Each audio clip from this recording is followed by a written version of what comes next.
Well, howdy. Today I want to tell you guys a parable. Not a biblical parable. A story from an old Spanish classic, Lazarillo de Tormes.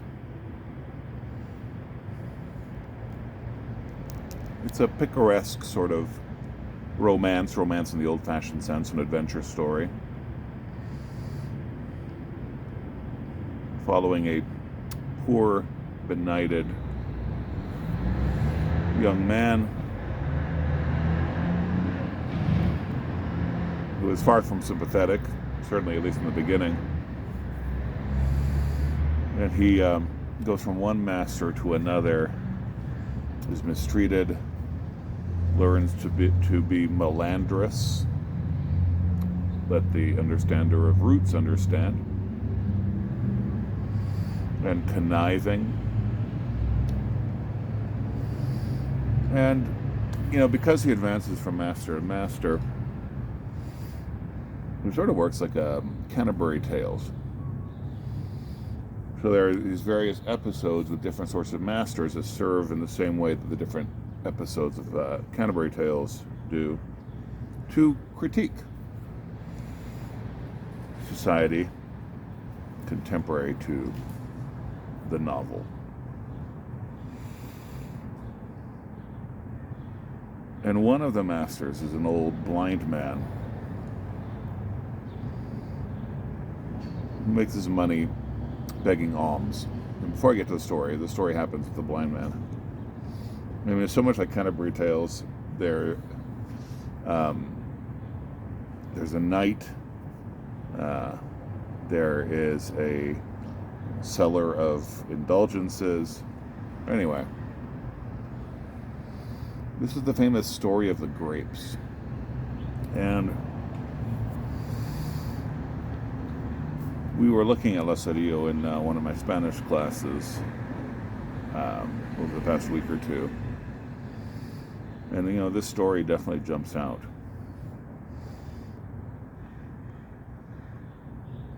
It is insightful when it comes to Spanish society then and now, Latin society then and now, and honestly, human society.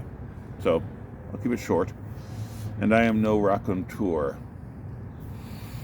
So, keep those expectations in check. So the old blind man and Lazarillo arrive at a town. The harvest has been plentiful, and they are given a bunch of grapes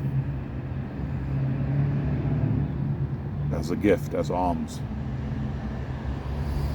And the old blind man announces that he is going to be magnanimous toward Lazarillo, and he is going to share this bunch of grapes with him.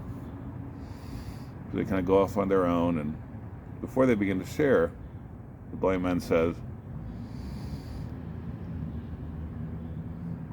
remember, he's blind. This is how we'll do it. I'll take one, eat it, and you take one, and you'll eat it. Then I'll take one, and I'll eat it. Then you'll take one, and you'll eat it, and so on, until there are no more grapes. To which Lazarillo agrees. So they start eating them one at a time. And all of a sudden, the old man starts taking two at a time. Two for every one Lazarillo is taking.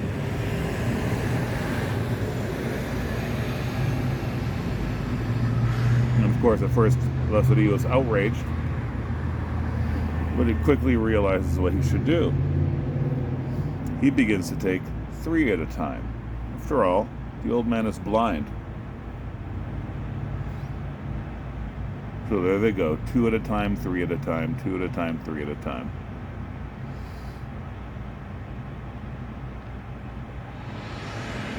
Finally, the grapes come to an end,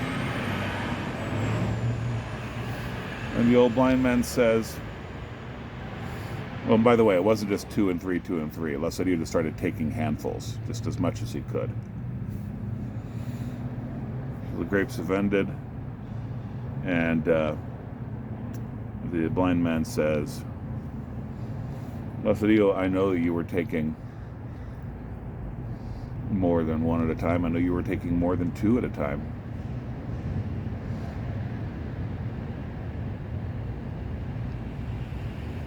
So the astounded young man asks, no, how did you know? And the answer, I think, is perspicacious, insightful. The old man says, because when I began to take 2, you said nothing.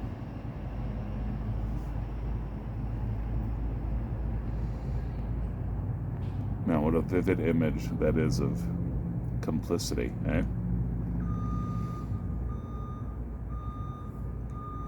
Thinking you're justified in taking advantage of others. And when everyone thinks that way, you have a corrupt society on your hands. You have pure clanism, individualism. There is no more justice. Everyone accepts a bribe. Everyone does what is right in their own eyes. And it all starts with taking 2 when you had agreed to take 1. It all starts with not saying something when someone else shows themselves to be corrupt. All right, this is the story. I hope you all enjoyed it. Peace of Christ be upon you. What day is it today? Remind me. It's Sunday, Mr. Pench. Sunday. And what do we do on a Sunday morning, wherever we happen to be? We go to church, you bloody heathen!